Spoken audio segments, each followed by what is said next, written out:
Hello everyone. तो कैसे हो आप? तो मैं चिंतन देसाई आप सबका बहुत बहुत स्वागत करता हूं हमारी ये फिजिक्स चैनल में। तो चलिए आज का लेक्चर स्टार्ट करते हैं। एक्सरसाइज में आगे बढ़ते हैं। Question number 6.14। देखो क्या बोला है। A molecule in a gas container hits a horizontal wall with a speed 200 metre per second and angle 30 degree with the normal the and rebounds with the same speed. Is momentum conserved in the collision? Is the collision elastic और in elastic? दो question यहां पे पूछे गए हैं और हम यहां पे दोनों का आंसर देने की कोशिश करेंगे। ठीक है, तो हम यहां पे दोनों का आंसर देने की कोशिश करेंगे। अभी जरा ध्यान से देखो। आपको ना एक हॉरिजॉन्टल सरफेस दी गई, मतलब कि एक हॉरिजॉन्टल वॉल है। एक गैस कंटेनर है जिसकी एक हॉरिजॉन्टल वॉल है। तो मैं यहां पे वो हॉरिजॉन्टल वॉल यहां पे ड्रॉ करता हूं। मान लो कि ये रही हमारी हॉरिजॉन्टल वॉल और ये हो गया नॉर्मल। ये हो गया नॉर्मल। ठीक है, अभी होता क्या है कि ये नॉर्मल के साथ कुछ 30 डिग्री के एंगल पे एक गैस मॉलिक्यूल टकराता है with 200 metre per second velocity. ठीक है, तो मान लो कि ये आया गैस मॉलिक्यूल 30 डिग्री पे, नॉर्मल के साथ 30 डिग्री पे टकराने के बाद वापस उतनी ही वेलोसिटी से रिबाउंस हो गया। उतनी ही वेलोसिटी से वो रिबाउंस हो गया, ऐसा आपको बोला गया है। तो उतनी ही वेलोसिटी से ये रिबाउंस हो गया। ठीक है, ऐसा मान लेते हैं। चलिए, तो यहां पे आपको पहले तो ये बताना है कि क्या ये यहां पे मोमेंटम कंजर्व रहेगा, एंड दूसरी चीज क्या यहां पे कोलिजन इलास्टिक है या इन इलास्टिक है। यार जो उसका टाइप है वो आपको आइडेंटिफाई करने को बोला है। हमारे पास इंफॉर्मेशन सिर्फ इतनी ही है। ये वाली इंफॉर्मेशन है कि भाई वो लेके आता है कुछ वेलोसिटी। मान लो कि मैं यहाँ पे उसकी जो वेलोसिटी जो लेके आ रहा है उस वेलोसिटी को मैं u बोल देता हूं। ठीक है, मैं इसको u बोल देता हूं। अज्यूम कर लेते हैं कि भाई वो वेलोसिटी है u के बराबर। ठीक, एक सेकंड। ओके, तो मैं उसकी वेलोसिटी u बोल देता हूं। तो आया जितनी वेलोसिटी लेके उतनी ही वेलोसिटी लेके ये जाने भी वाला है, तो u वेलोसिटी लेके ही वो जाएगा। जितनी लेके आया है उतनी लेके जाएगा, ऐसा आपको यहाँ पे बोला गया है ना। तो जितनी लेके आया है उतनी लेके जाएगा। ठीक, इसको जरा अच्छे से मतलब कर देते हैं। ओके, तो ये u लेके आया है, u लेके जाएगा, और यहाँ पे एंगल कितना बनाया उसने? 30 डिग्री का एंगल बनाया है। ये 30 डिग्री का एंगल बनेगा। ठीक है, अभी ध्यान से देखिएगा। इसका मैं पहले तो टाइप आइडेंटिफाई कर लेता हूं कि भाई इसका टाइप क्या होगा। ठीक है, तो यहां पे देखो कोलिजन हो रहा है, भले एंगल पे हो रहा है लेकिन कोलिजन हो रहा है किसके साथ? वॉल के साथ। ये रही हमारी वॉल। ठीक है, ये वॉल के साथ टकरा रहा है, तो ये रही हमारी वॉल।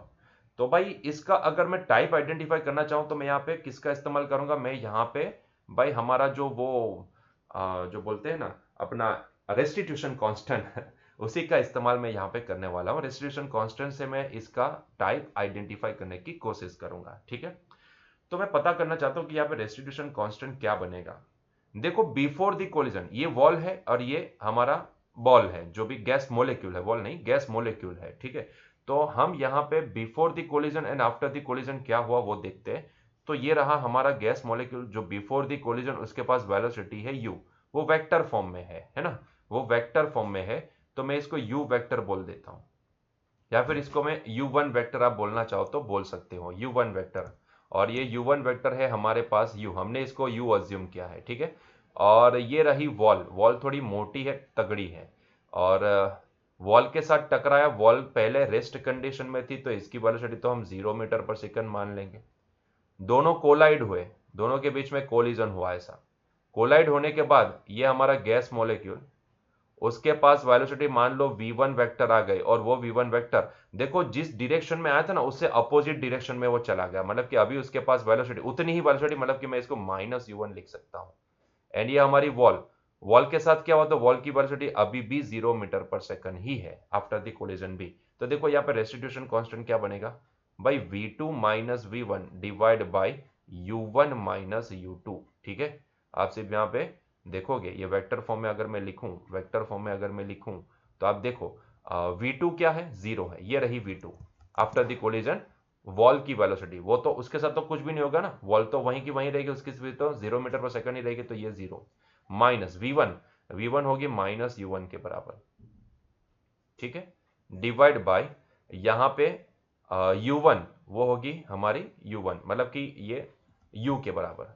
इसको u1 ना लिख के अगर मैं u लिखता तो सही रहता, क्योंकि हमने उसको u माना है।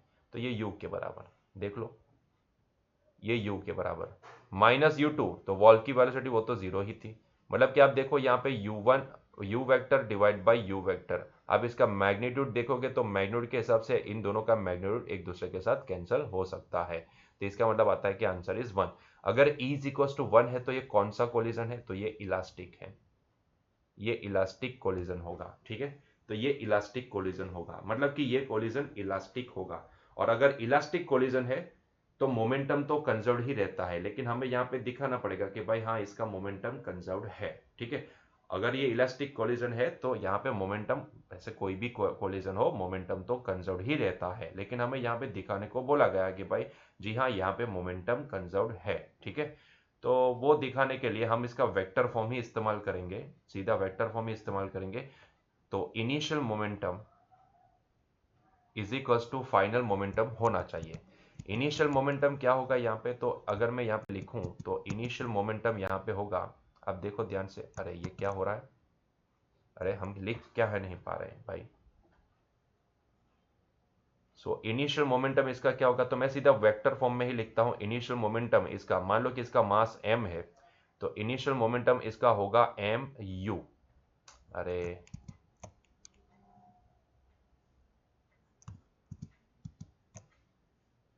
mu, ठीक है। आप चाहो तो इसको डिवाइड कर सकते हो, x डायरेक्शन में अलग बता सकते हो, y डायरेक्शन में अलग बता सकते हो, ठीक है। तो इनिशियल मोमेंटम मुझे इतना मिला, पूरी सिस्टम का मोमेंटम आप यहीं से निकालो, वेक्टर फॉर्म में यहीं से निकालो, तो ये क्या आएगा, इसका मास m मान लिया है, इसका वॉल का मास जो भी हो लेकिन उसकी वेलोसिटी जीरो होगी, तो हम ये मान सकते हैं कि इनिशियल मोमेंटम जो सिस्टम का होगा, सिस्टम का पूरी सिस्टम का इनिशियल मोमेंटम वेक्टर फॉर्म में अगर लिखे तो पहला ये मोलेक्यूल का, इसका मोलेक्यूल का, गैस मोलेक्यूल का होगा mu वेक्टर प्लस वॉल का मोमेंटम कितना, तो भैया जीरो, ठीक है, वॉल का मोमेंटम होगा जीरो, तो हमारे पास ये आंसर निकल के आएगा mu वेक्टर के बराबर, ठीक है। उसी तरीके से फाइनल मोमेंटम अगर हम देखें, फाइनल मोमेंटम वेक्टर फॉर्म में देखें तो आफ्टर द कोलिजन भाई वो जो गैस मॉलिक्यूल है उसका मोमेंटम कितना, तो उसका मोमेंटम होगा भाई mu वेक्टर वो भी, और वॉल का मोमेंटम अभी भी जीरो, तो आप देख लो ये हो जाएगा mu वेक्टर, ठीक है। तो इसका मतलब ये होता है कि here initial momentum vector is equals to final momentum vector, ठीक है। आप चाहते हैं तो इसको अलग अलग x डायरेक्शन में, y डायरेक्शन में इसके कंपोनेंट बना के भी आप इसको देख सकते हो, लेकिन हमने इसको वेक्टर फॉर्म में ही रखा है, तो वेक्टर फॉर्म में ही हमने देख लिया। तो देखो initial is equals to final, तो जी हाँ here momentum is conserved, so here momentum is conserved. आपको इसको अलग तरीके से सॉल्व करना है तो आप इसके दो कंपोनेंट बना के, एक x एंड एक y का कंपोनेंट बना के भी आप उसका x डायरेक्शन का मोमेंटम एंड y डायरेक्शन का मोमेंटम अलग से देख सकते हो, ठीक है। चॉइस इज योर्स, आप इस तरीके से वेक्टर फॉर्म में भी लिख सकते हो, ठीक है। चलो नेक्स्ट क्वेश्चन की ओर आगे बढ़ते हैं। A pump on a ground floor of building can pump up water to fill a tank of volume 30 meter cube in 15 minutes. If the tank is 40 meter above the ground and the efficiency of the pump is 30%, how much electric power is consumed by the pump? मतलब कि यहाँ पे आपको बोला गया कि एक pump लगाया गया है और वो यहाँ से नीचे से पानी को बाई 30 मीटर क्यूब के वॉल्यूम का, यहाँ पे ऊपर जो टैंक है, वाटर टैंक जो भी है उसका वॉल्यूम 30 मीटर क्यूब है, और वो जो नीचे लगी जो मोटर है, पंप है, मोटर मतलब कि पंप जो भी है वो नीचे से पानी को 15 मिनट में ये पूरी वाटर टैंक को फिलअप कर सकता है। अभी यहाँ पे बोला है कि वो जो टैंक है ना वो 40 मीटर अबव द ग्राउंड है, मतलब ग्राउंड से 40 मीटर की ऊंचाई पे है, and the efficiency of pump is 30%, मतलब कि जितना अगर आप 100% पावर देते हो ना तो उसमें से सिर्फ 30% ही यहाँ पे पानी को चढ़ाने में लगेगा, बाकी का 70% वेस्टेज जाएगा, आप ऐसा मान लो, ठीक है। तो 30% उसकी एफिशिएंसी है। यहाँ पे क्या है कि एफिशिएंसी का हमें फॉर्मूला देखना है, अल्टीमेटली एफिशिएंसी का फॉर्मूला आप याद रख लो, efficiency is equals to output power divide by input power, ठीक है। आउटपुट पावर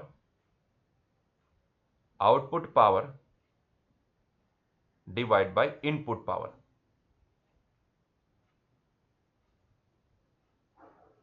ठीक है। और हमें क्या निकालने को बोला है, इलेक्ट्रिक पावर कितना कंज्यूम करेगी मोटर, मतलब कि इनपुट पावर कितना होगा वो हमें आइडेंटिफाई करना है। मतलब कि यहां पे हो क्या रहा है कि अगर मैं 100% पावर देता हूं तो उसमें से सिर्फ 30% पावर ही पानी को चढ़ाने में यूज होंगे, बाकी के 70% पावर कहीं और जगह पे यूज हो जाएंगे, है ना। तो हमारा जो मोटिव है पानी को चढ़ाने का, उसमें सिर्फ 30% पावर ही लगेगा, ठीक है, बाकी का पावर वेस्ट होगा। तो हमें यही पता करना है कि भाई अगर इतने पानी को, मतलब कि इतनी टंकी को, इतने मीटर क्यूब की टंकी को अगर 15 मिनट में फिलअप करना है और वो टंकी 40 मीटर की हाइट पे है, तो हमें कितना इनपुट पावर लगाना पड़ेगा अगर एफिशिएंसी 30% है तो, ठीक है। तो वो इनपुट पावर हमें यहां पे निकालने को बोला गया है, तो हम यहां पे इसको सब्जेक्ट बना देते हैं। Input power is equals to क्या होगा, आउटपुट पावर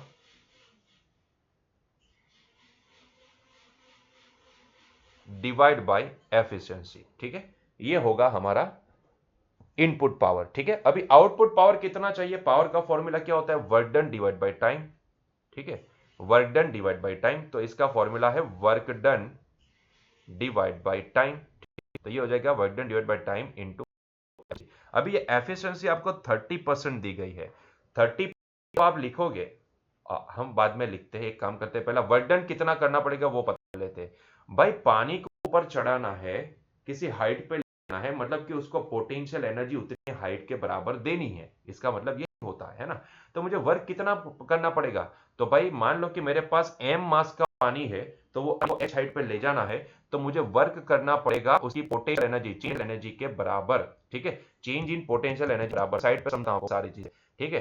तो मान लो कि आप ऐसा समझो कि मेरे पास एक मास है, जैसे ग्राउंड की बड़ा है, यहाँ पे इसकी पोटेंशियल एनर्जी कितनी है, 0, मैं उसको ले जाना चाहता हूँ किसी पर्टिकुलर h हाइट, यहाँ पे h हाइट पे ले जाना चाहता हूँ, ठीक है। तो यहाँ पे इसको यहाँ है, तो मुझे कितना वर्क करना पड़ेगा, ये यहाँ पे इसकी पोटेंशियल यू mgh है ना, तो वर्क डन बाय मी एक्सटर्नल एजेंट इसके बराबर होना चाहिए, वो होना चाहिए डेल्टा यू बराबर। अरे भाई याद है ना डेल्टा यू का फॉर्मूला, delta U is equal to negative work done by conservative force और डेल्टा यू बराबर positive work done by external agent, ठीक है।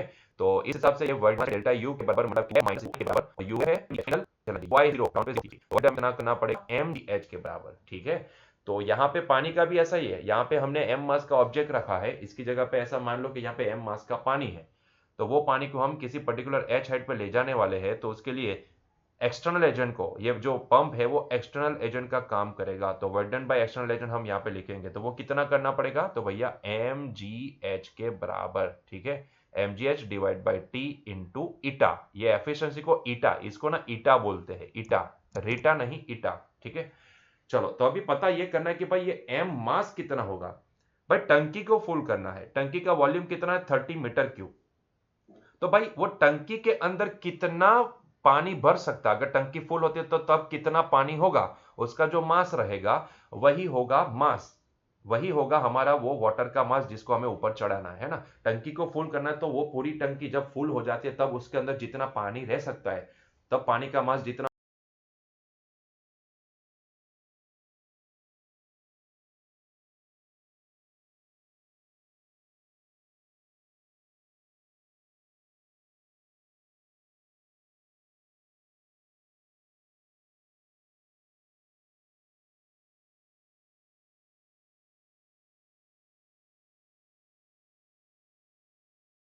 हो सकता है उतने मास का पानी हमें नीचे से ऊपर चढ़ाना है। तो उसके लिए मुझे यहाँ पे भाई टंकी के वॉल्यूम दिया गया है, वॉल्यूम टंकी का दिया गया है, लेकिन उसी के वॉल्यूम, क्योंकि जब भी पानी उसके अंदर लिक्विड ऐसा होता है कि वो जिस बॉटल में आप उसको भरते हो उसी का शेप अज्यूम कर ले, मतलब कि वो टंकी का जितना वॉल्यूम है उतना वॉल्यूम वो ग्रैब कर लेगा जब भी वो टंकी फुल होगी, है ना। तो मास ऑफ वाटर कितना लिख सकते हैं, तो मास ऑफ वाटर, उसके लिए हमें डेंसिटी ऑफ वाटर के पास जाना पड़ेगा, density is equal to mass divide by volume, ठीक है। तो यहां से मास ऑफ वाटर कितना होगा, डेंसिटी इंटू वॉल्यूम के बराबर।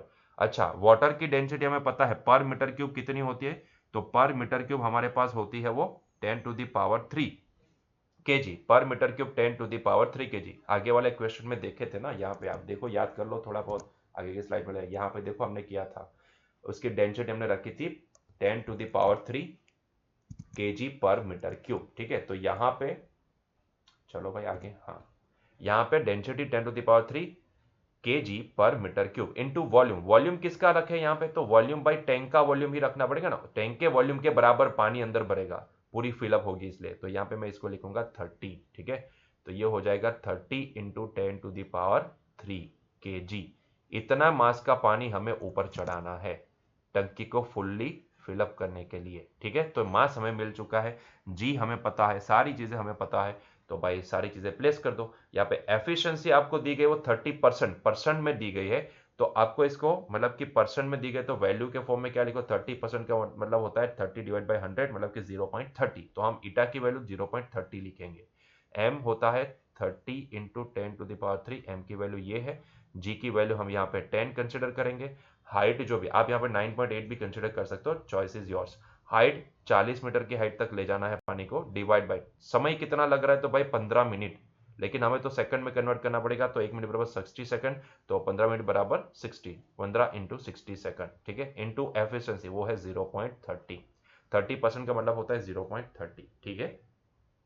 तो अभी आप कैल्सी का इस्तेमाल कर सकते हो, यहाँ पे कैल्सी वगैरह इस्तेमाल कर लो, तो आपको जो भी चाहिए वो आंसर मिल जाएगा, ठीक है। तो हम यहाँ पे कैल्सी का इस्तेमाल कर लेते हैं, तो भाई डिवीजन वगैरह जो करना है, देखो 30 मल्टीप्लाई बाय होगा 40 के साथ, मल्टीप्लाई होगा 10 के साथ, तो 30 मतलब 40 multiply 10, 12,000 divide by 15 divide by 60 divide by 0.30, ठीक है। तो हमारे पास आंसर आएगा 44.44, तो ये आंसर आएगा 44.4444 मतलब कि 44.44, ठीक है, इंटू 10⁻3, ठीक है।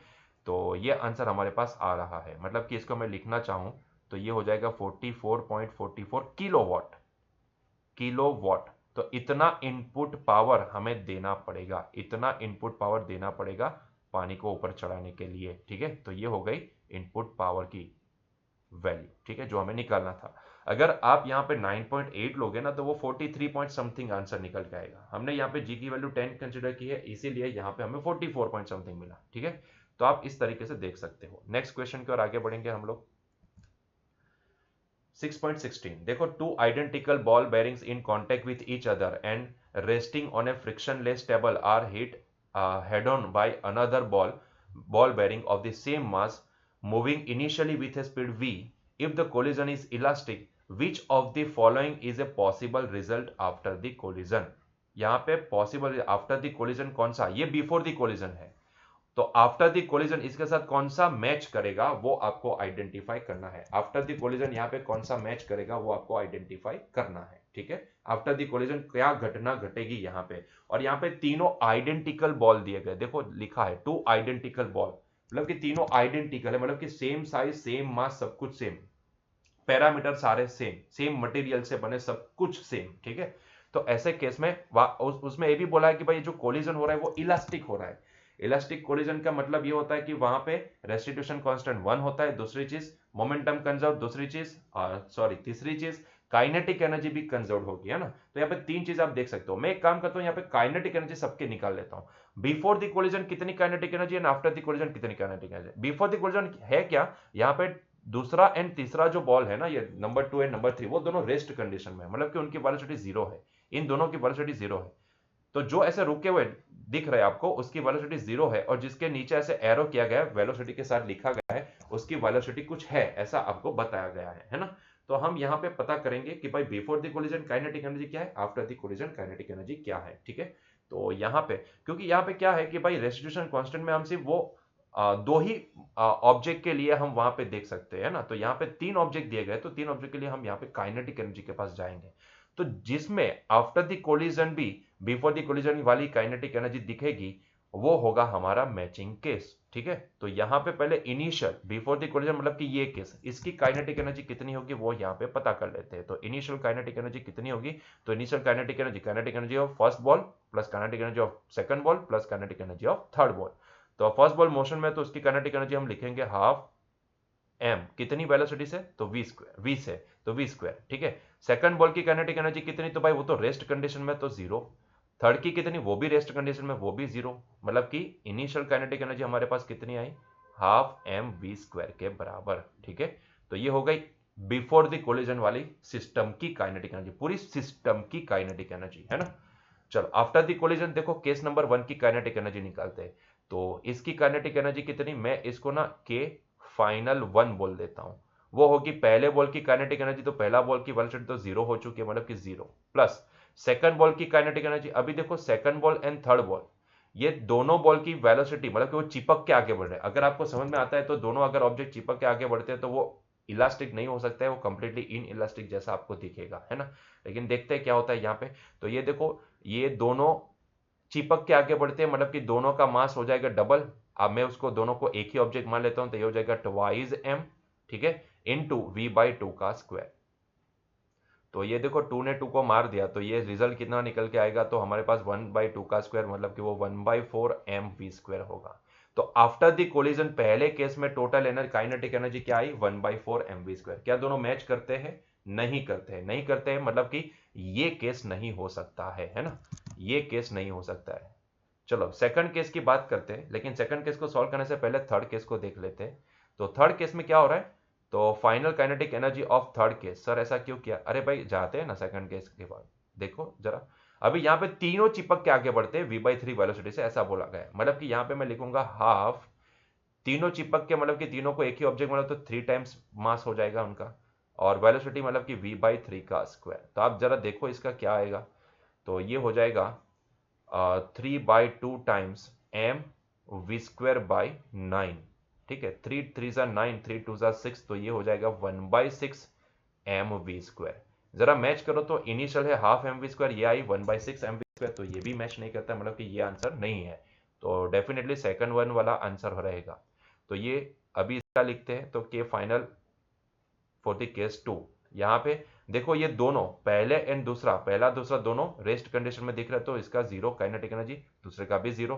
तीसरे की लिखोगे तो वो मोशन में वी वेलोसिटी से, तो ये हो जाएगी हाफ एम वी स्क्वायर।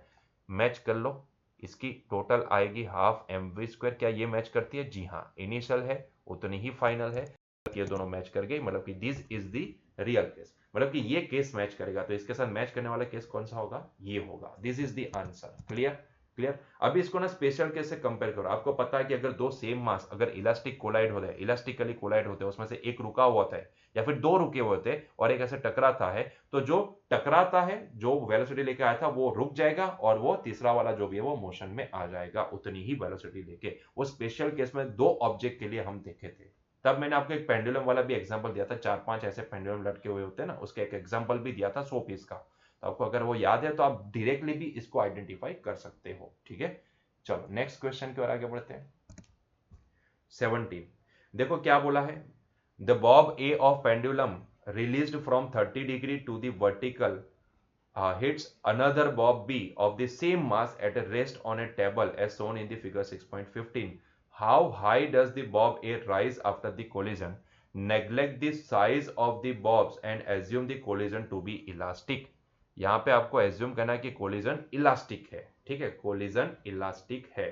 हमें पता है कि जब भी ऐसा elastic collision आता है तो क्या आता है, दोनों अगर सेम मास इलास्टिकली टकराते हैं और उसमें एक रुका हुआ है और दूसरा मोशन में है, तो हमें पता है कि जो रुका हुआ है वो मोशन में आ जाएगा और जो टकराता है वेलोसिटी लेके आया था वो यहां पे रुक जाएगा, है ना। स्पेशल केस नंबर 1 याद कर लो, स्पेशल केस नंबर 1, ठीक है।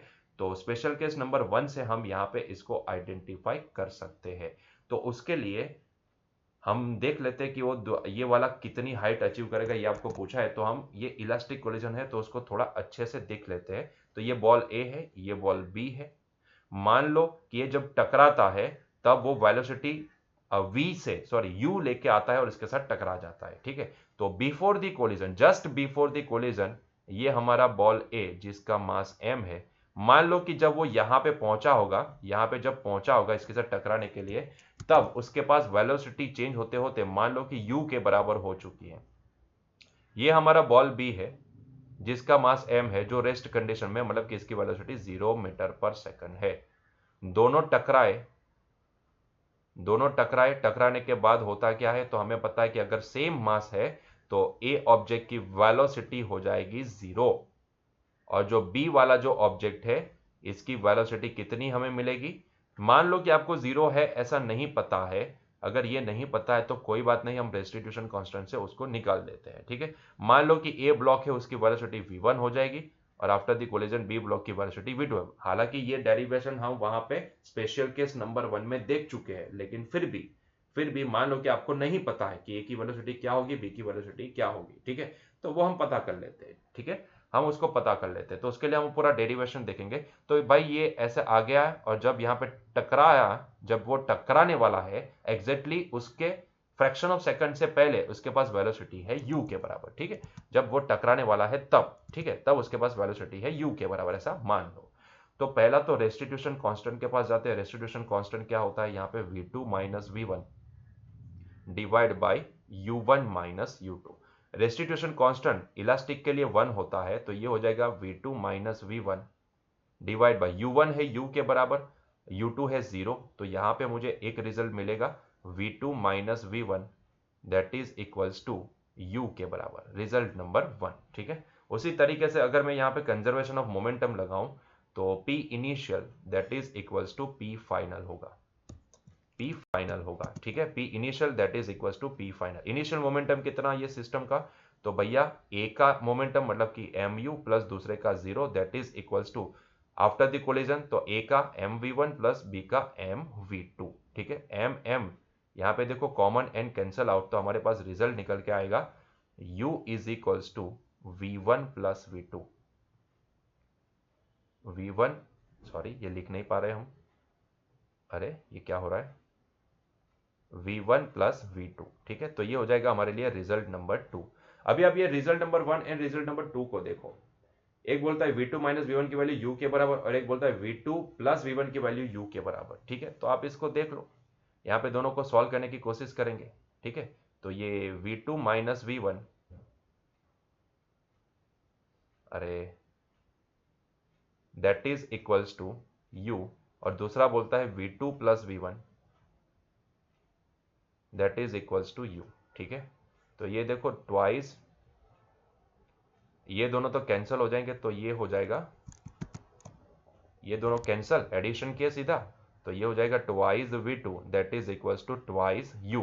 तूने 2 को कैंसिल कर दिया, तो भाई v2 की वैल्यू किसके बराबर आई, u के बराबर, मतलब कि ये जो रुका हुआ मास है b आफ्टर द कोलिजन वो u वेलोसिटी लेके चला जाएगा, ठीक है। Now what about the v1 की वैल्यू क्या होगी, तो भाई वही कोई भी एक रिजल्ट ले लो कि भाई v2 माइनस v1 हमारे पास अगर u है, तो v1 की वैल्यू क्या होनी चाहिए, v2 माइनस u के बराबर, ठीक है, और v2 की वैल्यू हमारे पास क्या है u माइनस u क्या हो जाएगा 0, मतलब कि v1 की वेलोसिटी हो जाएगी 0, ठीक है, मतलब कि ये जो दूसरा वाला मास है वो टकराने के बाद रुक जाएगा, है ना, रुक जाएगा। अगर वो रुक जाता है तो वो कितनी हाइट अचीव करेगा, देखो यही पूछा है कि how high does the bob A rise after the collision, after the collision वो कितनी हाइट अचीव करेगा, तो भाई 0, कुछ भी हाइट अचीव नहीं करेगा, वो वहीं पे रुक जाएगा, है ना, तो it will not achieve any height after the collision. So यहाँ पे करेक्ट आंसर हम यहाँ पे लिखेंगे, पूरा आंसर लिखेंगे, after collision, after collision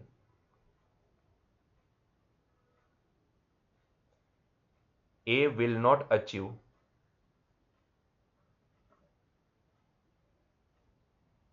any height. क्यों, इसका रीजन आपको पता है, क्योंकि उसकी वेलोसिटी आफ्टर द कोलिजन 0 हो जा रही है ना। चलो नेक्स्ट क्वेश्चन की ओर आगे बढ़े।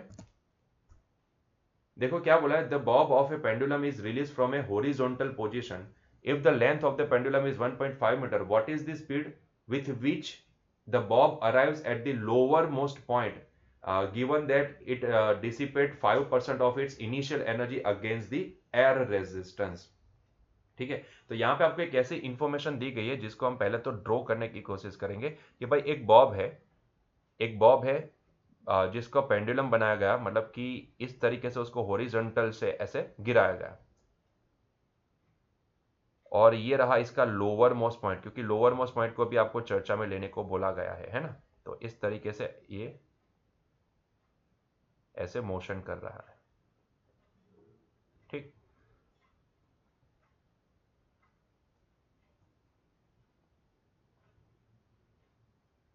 तो यहां से इसको मोशन में लाया गया, यहां से इसको गिराया गया, और इसकी पेंडुलम की लेंथ कितनी है, तो आपको दी गई है भाई 1.5 मीटर, 1.5 मीटर, ठीक है। ये इसका लोअर मोस्ट पॉइंट है, मान लो कि ये पॉइंट बी है और ये पॉइंट ए है, तो ए पॉइंट जो भी है वो लोअर मोस्ट पॉइंट है, ठीक है, ऐसा आप मान लो। What is the speed with which the bob arrives at the lower most point, मतलब कि यहाँ पे जब पहुंचा होगा तो उसकी वेलोसिटी कितनी होगी, मतलब कि हमें va निकालने को बोला गया है। अभी जरा देखो, यहां से इसको गिराया जाता है, पॉइंट बी से इसको गिराया जाता है, तो मैं यहाँ पे सीधी एनर्जी को कंपेयर करूंगा। पॉइंट बी से इसको गिराया जाता है तो यहाँ पे वो फ्री फॉल करेगा, ऐसा मान लो, यहां से फ्री फॉल करेगा तो यहाँ की पॉइंट बी के पास उसकी काइनेटिक एनर्जी कितनी होगी, जीरो होगी, है ना। यहाँ पे उसकी काइनेटिक एनर्जी कितनी होगी, जीरो होगी। लेकिन जब वो यहाँ पे पॉइंट ए के पास पहुंचेगा तब उसकी काइनेटिक एनर्जी जीरो नहीं होगी, काइनेटिक एनर्जी कुछ होगी, मतलब कि उसकी वेलोसिटी इंक्रीज होते होते हमें कुछ मिल जाएगी। लेकिन यहाँ की पोटेंशियल एनर्जी अगर हम देखें तो वो जीरो हो जाएगी, है ना, पोटेंशियल एनर्जी यहाँ की जीरो हो जाएगी। ठीक है, तो यहाँ पे कुछ काइनेटिक एनर्जी बचेगी, यहाँ पे इसके पास पोटेंशियल एनर्जी कुछ होगी क्योंकि वो बंदा किसी हाइट पे है। ठीक है, तो वो पोटेंशियल एनर्जी कुछ वहां पे होगी, ठीक है, आप ऐसा मान सकते हो। और यहां पे इसके पास कुछ काइनेटिक एनर्जी होगी, है ना।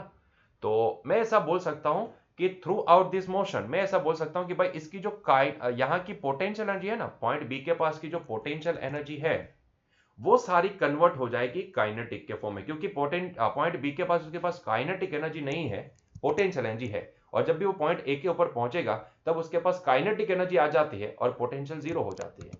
तो इसका मतलब ये होता है कि कहीं ना कहीं यही पोटेंशियल एनर्जी कन्वर्ट हो रही है काइनेटिक के फॉर्म में, है ना। तो ये जो पॉइंट बी के पास जो उसकी काइनेटिक एनर्जी है, सॉरी पोटेंशियल एनर्जी है, वही यहाँ पे कन्वर्ट होगी पोटेंशियल के, सॉरी काइनेटिक के फॉर्म, बार बार पोटेंशियल बोल रहा हूँ। पॉइंट बी के पास जो उसकी पोटेंशियल है वही कन्वर्ट होगी पॉइंट ए के पास काइनेटिक के फॉर्म में, है ना, वो सारी काइनेटिक के फॉर्म में कन्वर्ट हो जाएगी। क्या सारी कन्वर्ट हो जाएगी? नहीं, सारी कन्वर्ट नहीं होगी। देखो क्या हो रहा है कि भाई यहाँ पे 5% जो इनिशियल एनर्जी है वो रेजिस्टेंस के तौर पे, एयर रेजिस्टेंस के तौर पे हीट के फॉर्म में निकल जा रही है ना। तो मतलब कि जो टोटल यहाँ पे पोटेंशियल है उसके पास, टोटल यहाँ की पोटेंशियल कितनी होगी, mgh। ठीक है, यहाँ की जो टोटल होगी वो mgh। यहाँ पे हाइट क्या है, तो भाई अगर लोअर मोस्ट पॉइंट को मैं रेफरेंस पॉइंट मान लेता हूं, इसको मैं रेफरेंस पॉइंट मान लेता हूं, तो भाई ये पॉइंट बी जो भी है वो 1.5 मीटर की हाइट पे है, ऐसा हम बोल सकते हैं, है ना। तो रेफरेंस पॉइंट पे हम पोटेंशियल जीरो मानते हैं, तो यहाँ के इसके रिस्पेक्ट में हम एच हाइट मतलब कि 1.5 मीटर की हाइट पे है, ऐसा बोल सकते। तो वहां पे पोटेंशियल एनर्जी होगी mgh। लेकिन बोल ये रहे हैं कि भाई ये जो यहाँ पे टोटल पोटेंशियल एनर्जी है ना, इसमें से 5% एनर्जी थ्रू आउट दिस मार्ग, ये जो पाथ है through out this path, 5% energy air resistance उसमें से निकाल ले रहा है, हीट के फॉर्म में रिलीज कर रहा है। मतलब कि मैं ऐसा बोल सकता हूं कि इसकी सिर्फ 95% एनर्जी ही काइनेटिक के फॉर्म में कन्वर्ट होगी। तो मैं ये पॉइंट लिखूंगा कि जब यहां पे ए पॉइंट के पास जब आप काइनेटिक एनर्जी निकालोगे तो वो एक्चुअल में 95% ऑफ mgh होगी, है ना। मतलब कि मैं ऐसा बोल सकता हूं कि इसकी जो यहाँ की टोटल इनिशियल, यहाँ पे बोला है देखो ना, it dissipated 5% of its initial energy against the air resistance, मतलब इनिशियल 5% ऑफ इट्स इनिशियल मतलब कि बी पॉइंट के पास जो इसके पास एनर्जी है वो, ठीक है, वो है mgh। तो mgh में से वो 5% रेजिस्टेंस के तौर पे निकाल रहा है, एयर रेजिस्टेंस के तौर पे हीट के फॉर्म में निकाल रहा है। तो बची कितनी, 95। और वो जो 95% बची है वही सारी काइनेटिक के फॉर्म में कन्वर्ट होगी। तो मैं ए पॉइंट के पास काइनेटिक एनर्जी कितनी मान सकता हूं, 95% ऑफ mgh के बराबर। ठीक है, क्लियर। तो सारी वैल्यू प्लेस कर दो, हमें वेलोसिटी निकालनी है। ए पॉइंट के पास बाई काइनेटिक कितनी होगी, हाफ एम वी स्क्वायर के बराबर, और हमें वी निकालना है। 95% मतलब कि 95 divide by 100 multiply by mgh। ये इसका मास कितना दिया गया हमें नहीं पता है, तो कोई बात नहीं, ये कैंसिल हो जाएगा। m जी हम यहाँ पे मानेंगे 10 और हाइट है यहाँ पे 1.5। ठीक है, m ने m को कैंसिल कर दिया, तो देखो वी स्क्वायर हमारे पास क्या आया, वी स्क्वायर हमारे पास आएगा 2 इंटू 95 इंटू 10 इंटू 1.5, ये हो जाएगा 15 डिवाइड बाई 100। ठीक है, डिवाइड बाई 100। तो इसको आप मल्टीप्लाई डिवाइड वगैरह जो भी करना है वो कर सकते हो। तो यहाँ पे 2 इंटू 95 मल्टीप्लाई बाई 15 और उसको हम डिवाइड करेंगे 100 से, तो 100 से जैसे डिवाइड करेंगे तो 28.5 हमें ये आंसर मिलेगा। तो ये 28.5 हमें आंसर मिलेगा। लेकिन ये तो वी ए स्क्वायर आया, हमें निकालना है वी ए। तो वी ए क्या होगा, इसका अंडर रूट निकाल लो, अंडर रूट 28.5। तो भाई ये अंडर रूट 28.5 हमारे पास आंसर क्या आएगा, 5.34, 3385 है, लेकिन अप्रोक्सीमेटली 5.34 हम लिख सकते हैं इसको। तो ये आंसर आएगा 5.34। सो आंसर आएगा 5.34 मीटर पर सेकंड। ठीक है, यही हमें निकालने को बोला गया था। क्लियर हुआ ये पॉइंट? 5% निकल जा रही है तो बचेगी 95%, और सारी 95% किस में कन्वर्ट हो जाएगी? काइनेटिक के फॉर्म में, क्योंकि जैसे वो ए पॉइंट पे पहुंचेगा तो उसकी पोटेंशियल जीरो हो जाएगी। हमने ए पॉइंट को ही रेफरेंस पॉइंट माना है। ठीक है, तो इसका मतलब ये होता है कि सारी जो है 95% mgh जो भी है वो सारी काइनेटिक में कन्वर्ट होगी। ठीक है, तो इसी से हमने इसका सॉल्यूशन निकाल लिया। क्लियर? नेक्स्ट क्वेश्चन की ओर आगे बढ़ते हैं। A trolley of mass 300 kg carrying a sandbag of 25 kg is moving uniformly with a speed of 27 km per hour on a frictionless track. After a while, sand starts leaking out of a hole on the floor of the trolley at the rate of 0.05 kg per second. What is the speed of the trolley after the entire sandbag is empty? ध्यान से सुनना, आपको क्या बोला गया है कि भाई एक ट्रॉली है जिसका मास है 300 केजी, उसके ऊपर एक सैंड बैग रखी हुई जिसका मास है 25 केजी। वो यूनिफॉर्मली एक constant speed 27 kilometre per our एक कांस्टेंट स्पीड से आगे जा रही है फ्रिक्शन लेस सरफेस के ऊपर। ठीक है, फ्रिक्शन लेस ट्रैक है और कांस्टेंट स्पीड से जा रही है। कांस्टेंट स्पीड का मतलब ये होता है कि उसके ऊपर नेट फोर्स जीरो है। आफ्टर ए वाइल उसमें से सैंड ना लीक होना स्टार्ट करती है। ठीक है, सैंड धीरे धीरे लीक होना स्टार्ट करती है और वो लीक होने का रेट भी आपको यहां पे दिया गया है। तो भाई जब भी वो ट्रॉली मतलब कि जब भी वो सारी सैंड बैग खाली हो जाएगी तो भाई वो ट्रॉली की स्पीड कितनी होगी अब? ठीक है, मतलब कि अभी उसके ऊपर 25 केजी का मतलब कि वो सैंड बैग है और वो 27 किलोमीटर पर आवर की स्पीड से आगे जा रही है ट्रॉली। अभी धीरे धीरे ये सैंड बैग में से ना ये सैंड निकलना स्टार्ट होती है, लीक होना स्टार्ट होती है और एक टाइम ऐसा है कि वो सारी सैंड बैग खाली हो जाएगी, पूरी खाली हो जाएगी। तब ट्रॉली की स्पीड कितनी होगी वो आपको पता करना है ना? तब ट्रॉली की स्पीड कितनी होगी। और यहाँ पे सारी इंफॉर्मेशन दी गई है कि भाई यहाँ पे ये जो ट्रॉली है जब सैंड बैग पूरी भरी हुई थी तब भी उसकी स्पीड कितनी थी? 27 किलोमीटर पर आवर, और वो कांस्टेंट स्पीड से जा रही है। वो कांस्टेंट स्पीड से जा रही है, मतलब कि वहां पे कोई एक्सटर्नल फोर्स है ही नहीं उसके ऊपर। जो नहीं, ऐसा नहीं है कि नहीं है, लेकिन जो लग रहे हैं ना वो उसका नेट रिजल्टेंट जीरो निकलता है, ऐसा हम मान सकते हैं। तो भाई मैं ऐसा मान सकता हूं कि अगर आफ्टर दी मतलब कि ये जो पूरी सैंड बैग खाली हो जाएगी तो आफ्टर दैट अगर उसकी काइनेटिक एनर्जी चेंज होती है तो हमें वर्क एनर्जी थ्योरम से पता चल जाएगा। तो मैं क्या करता हूं, यहां से वर्क एनर्जी थ्योरम अप्लाई करता हूं। मैं यहां पे वर्क एनर्जी, मैं सिर्फ ट्रॉली की बात कर रहा हूं, उसके ऊपर जो सैंड बैग रखी उसकी नहीं, बाई ट्रॉली की बात कर रहा हूं। ट्रॉली का मास 300 केजी दिया गया है और उसकी स्पीड 27 किलोमीटर पर आवर की दी गई है ना। तो मैं सिर्फ यहां पे ट्रॉली की बात करूंगा। तो अगर मैं ट्रॉली के लिए वर्क एनर्जी थ्योरम लगाता हूं, if I apply by applying work energy theorem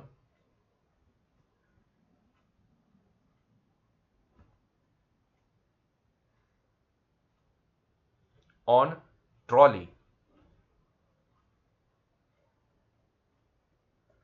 तो work done due to the external agent plus work done due to the friction plus work done due to the conservative force that is equals to delta K. Non conservative यहां पे देखने वाले है नहीं, internal सारी चीजें हम यहां पे नेग्लेक्ट करेंगे, तो सिर्फ इतना तीन लिखेंगे। अभी अगर इसके ऊपर कोई एक्सटर्नल फोर्स के द्वारा कुछ वर्क हुआ होता तो नेट फोर्स यहाँ पे जीरो नहीं होता, लेकिन देखो इसकी स्पीड यूनिफॉर्मली स्पीड, और ये स्पीड जो लिखी गई वो 27 किलोमीटर पर आवर की दी गई, मतलब कि वो कांस्टेंट स्पीड से जा रहा है, तो work done with the external agent zero है। यहाँ पे देखो फ्रिक्शन लेस ट्रैक है तो यहाँ पे फ्रिक्शन भी जीरो है ना, वर्क डन विद फ्रिक्शन भी जीरो है। कंजर्वेटिव फोर्स के द्वारा भी यहाँ पे वर्क डन जीरो है। ठीक है, तो इसका मतलब ये होता है कि इसका मतलब ये निकलता है कि delta K is equals to zero. Delta K का मतलब क्या होता है? K final minus K initial that is equals to zero. K final minus K initial that is मतलब कि K final is equals to K initial. ठीक है, तो जरा देखो हमने ये ट्रॉली के ऊपर लगाया, तो ट्रॉली के ऊपर जब भी हमने वर्क एनर्जी थ्योरम लगाया तो इसने क्या बताया कि भाई जब वो सैंड बैग खाली नहीं थी, पूरी भरी हुई थी, तब की काइनेटिक एनर्जी एंड जब वो सैंड बैग खाली हो गई तब की काइनेटिक एनर्जी दोनों सेम रहती है, दोनों सेम रहती है। तो इसका मतलब ये होता है कि after the sand bag is empty उसकी ट्रॉली की स्पीड अभी भी कितनी रहेगी? अभी भी 27 किलोमीटर पर आवर ही रहेगी, no change in that speed. ठीक है, तो ये हमें यहां से पता चला। तो यहां पे हम लिखेंगे after the entire sandbag is empty, after the entire sandbag is empty, its speed is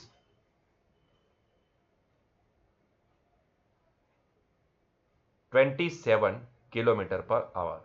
मतलब कि no change, no change, change नहीं दिखा है, क्योंकि देखो हमने लगाई वर्क एनर्जी थ्योरम, तो हमने देखा कि भाई उसकी काइनेटिक एनर्जी कंजर्व रहती है, मतलब कि kinetic, no change in kinetic energy हमें दिख रहा है ना। तो इसके लिए देखो मास तो उसका चेंज, ट्रॉली की बात कर रहे हैं, उसके ऊपर रखी सैंडबैग की नहीं, ट्रॉली की बात कर रहे हैं ना, सिर्फ ट्रॉली की बात कर रहे हैं, तो ट्रॉली के ऊपर उसका कोई असर नहीं होगा, ठीक है। तो उसकी जो वेलोसिटी है वो अनचेंज्ड रहेगी, ठीक है, क्लियर यहाँ पे।